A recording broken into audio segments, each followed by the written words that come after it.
ဟုတ်ပြီဒီနေ့ကျွန်တော်အဲ့ဒီကြောင်ပုံဗီဒီယိုလေးလောက်တာကိုမေးထားတဲ့အတွက်ကျွန်တော်ပြောပြမယ်ဟိုမလုပ်ချင်တဲ့သူတွေကကျွန်တော်ရဲ့အဲ့ဒီ AI knowledge 7ဆိုတဲ့ account လေးကိုတစ်ချက်လောက် follow လုပ်ပြီးတော့အဲ့မှာကျွန်တော်တင်ထားတဲ့5စက္ကန့်ပဲရှိတဲ့ဗီဒီယိုလေးပေါ့နော် icon လေးကို brother တို့ယူပြီးတော့မှဖြည့်ညက်ကပ်လုပ်ပြီးတော့ဟိုယူသုံးကျင်နေရတယ်ပေါ့နော်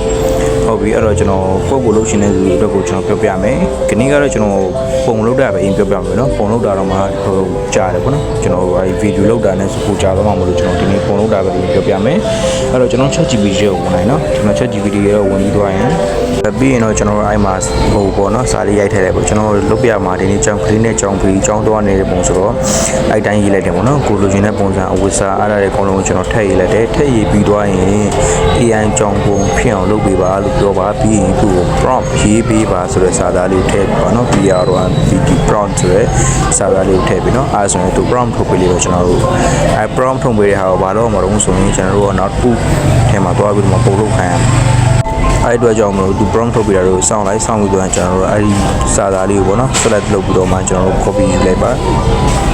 ါကျွန်တော်တို့ copy ယူပြီးသွားရင်တော့ကျွန်တော်အဲ့မှာအဲ့ဒီ AI ကိုပဲထပ်ရှာခိုင်းပါထပ်ကျွန်တော် Chrome နေဝင်မယ်ဆိုရင်ဇာတ်ရှုပ်တွေတစ်ခါကြာရင်မတူတယ်ပါလေဖြစ်တတ်တဲ့ website တွေပါလေအဲ့တော့ကျွန်တော်သူ့ကိုတစ်ခါတည်းအဲ့မှာရှာခိုင်းနိုင်မယ်အဲ့ဒီကျွန်တော်ရေးရဲ့အတိုင်းပဲ PICLUMEN Plumber ဆိုတဲ့အဲ့ဒီ AI ကိုသူ့ကို link ချပေးဆိုပြီးပြောလိုက်ပါအဲ့ဒါဆိုရင်သူ့အတူရှာပြီးတော့ link ချပေးလိုက်ပါမယ်အဲ့ပြီးကျွန်တော်စောင့်လိုက်ပါနော်အဲ့မဲ့သူ link ချလိုက်မယ်ပြီးရင်ကျွန်တော်တို့ဓာတ်ရိုက်ပဲအဲ့ဒီ link လေးကိုတစ်ချက်နှိပ်ပြီးတော့မှအဲ့ link နဲ့ကိုဝင်လိုက်ပါနော်အဲ့ဒီ link နဲ့ကိုရောက်ပြီးတော့ရင်ကျွန်တော်အရင်ဦးဆုံးလောက်ရမှာကအဲ့ဒီအပေါ်ညာဘက်တောင်းလေးမှာအဆက်34ရှိတယ် icon လေးကိုနှိပ်လိုက် icon လေးကိုနှိပ်ပြီးတော့ရင်ကျွန်တော်အောက်ဆုံးမှာပေါ်တဲ့အဲ့မှာ running in Chrome ဆိုတာလေးကိုအဲ့ဒါလေးကိုကျွန်တော်တစ်ချက်ထောက်ပြလိုက်ပါအဲ့ဒါဆိုကျွန်တော် Chrome browser ကိုရောက်သွားပါပြီအဲ့ Chrome browser ကိုရောက်သွားပြီဆိုရင်ဒုတိယအချက်အနေနဲ့ဘာထပ်လုပ်ရမလို့ဆိုရင်ကျွန်တော်တို့အဲ့ဒီမှာအဆက်34ကိုထပ်နေပါတော့အဲ့အဆက်34ကိုထပ်နေပြီးတော့ရင် desktop site ပြောင်းထားလားမပြောင်းထားလားကြည့်ပါအဲ့ဒီနေရာလေးပေါ့နော်ကျွန်တော်တို့ပြောင်းထားပြီးတော့မပြောင်းရသေးတဲ့လူတွေအဲ့ဒါလေးနှိပ်ပြီးတော့ desktop site ပြောင်းလိုက်ပါပြောင်းမှုတော့ကျွန်တော်တို့ဟုတ်ပြီအဲ့တော့အခု Google နဲ့ချိန်မှာဆိုတော့အဲ့ဒီ Google ဆိုတာကိုတစ်ချက်နှိပ်လိုက်ပါနှိပ်ပြီးသွားရင်ကျွန်တော်တို့အဲ့ဒီကို Google account တစ်ခေါက်ကောင်းပေါ့နော်အဲ့ဒီ account တစ်ခေါက်ကောင်းထဲမှာဟိုချိန်လိုက်ပါနော်ပြီးရင်ကျွန်တော်တို့အားလုံးလုပ်ပြီးသွားရင်တော့ကျွန်တော်တို့အဲ့ဒီဟို website တော့ရောက်သွားပြီเนาะ website တွေရောက်သွားပြီဆိုရင်ကျွန်တော်တို့အဲ့မှာမြင်ရတဲ့ဖုန်းရဲ့ဘယ်ဘက် down မှာရှိတယ်ဟိုဒုတိယမြောက်ဟိုစာတန်းလေးပေါ့เนาะအဲ့ဒီ create ဆိုတဲ့နေရာလေးကိုကျွန်တော်တို့တစ်ချက်နှိပ်လိုက်ပြီးရင်အဲ့ဒီပေါ်လာတဲ့ stats ကလေးကိုနှိပ်လိုက်ပါနှိပ်ပြီးသွားရင်တော့သူအဲ့မှာလုပ်ပုံလုပ်နည်းလေးတွေပြတဲ့အနေနဲ့ပြမယ်အဲ့ခါကျရင်ကျွန်တော် next လေးကိုပဲစတိုက်လိုက်နေပြလိုက်ပါပြီးရင်တော့ကျွန်တော်အဲ့ဒီဘားတန်းလေးကိုတစ်ချက်ထောက်လိုက်ပေါ့နော်ထောက်ပြီးthenကျွန်တော်ခုန ChatGPT မှာရေးခိုင်းတဲ့ prompt ကိုအဲ့ဒီဟာကိုကျွန်တော်တို့ copy ယူလာတဲ့ဟာလေးကိုကျွန်တော်တစ်ချက် paste ချလိုက်ပါပြီးရင်တော့အဲ့ဒီအတုံးပုံစံလေးကိုတစ်ချက်နှိပ်ပြီးတော့ကိုလိုချင်တဲ့ site ကိုလုပ်ခိုင်းလို့ရပါတယ်ကျွန်တော်တို့ TikTok site လုံးမှာဆိုတော့အဲ့ဒီ 9:60 ratio ဆိုတာလေးကိုကျွန်တော်တစ်ချက်ရွေးလိုက်တယ်ရွေးပြီးတော့ကျွန်တော်အဲ့ဒီစွန်ပုံစံလေးပေါ့နော် icon လေးကိုတစ်ချက်နှိပ်ပြီးသူ့ကို create လုပ်ခိုင်းလို့ရပါပြီ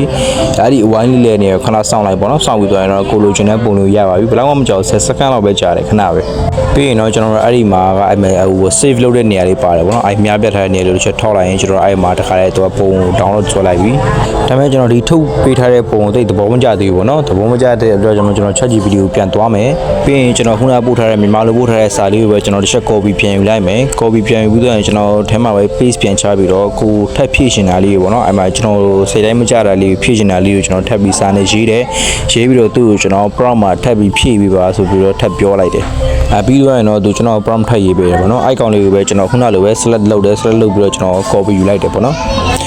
ပြီးရင်တော့ကျွန်တော် copy ယူတော့ရင်တော့ခုနဟိုပေါ့နော် Chrome browser ကိုရောက်နေတဲ့ website တွေကိုကျွန်တော်တစ်ချက်ပြန်သွားမယ်ကျွန်တော်တို့ကနောက်တစ်ပုံထုံးမှာဖြစ်တဲ့အတွက်ကြောင့်မလို့အဲ့ဒီခုနထုတ်ပေးတဲ့ဟာလေးကိုကျွန်တော်အဲ့မှာ delete ဆိုတဲ့ပုံစံအမိုက်ပုံလေးရှိတယ် icon လေးကိုတစ်ချက်နှိပ်ပြီးတော့ဖြတ်လိုက်ပေါ့နော်ဖြတ်လိုက်တဲ့အခါကျရင်ကျွန်တော်အဲ့ဒီစာကိုပုံပြတ်သွားပြီအခါကျရင်ခုနပုံစံတိုင်းပဲအဲ့ဒီဘားလေးမှာပြန်ထောက်ပြီးသွားရင်ခုန copy letter လေးကို paste ချပြီးသွားရင်ဟိုကိုထုတ်ရှင်တဲ့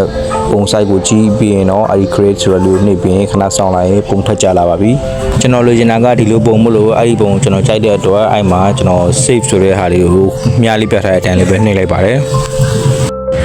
ကျွန်တော်ပြထားတာလေးကိုနားလည်မယ်ထင်ပါတယ်မနေ့ပြန်ကြရင်ကျွန်တော်အဲ့ဒါကိုပဲဗီဒီယိုလုပ်တဲ့ဟာလေးကိုထပ်ပြီးတော့တင်ပေးပါမယ်ခင်ဗျာကျေးဇူးတင်ပါတယ်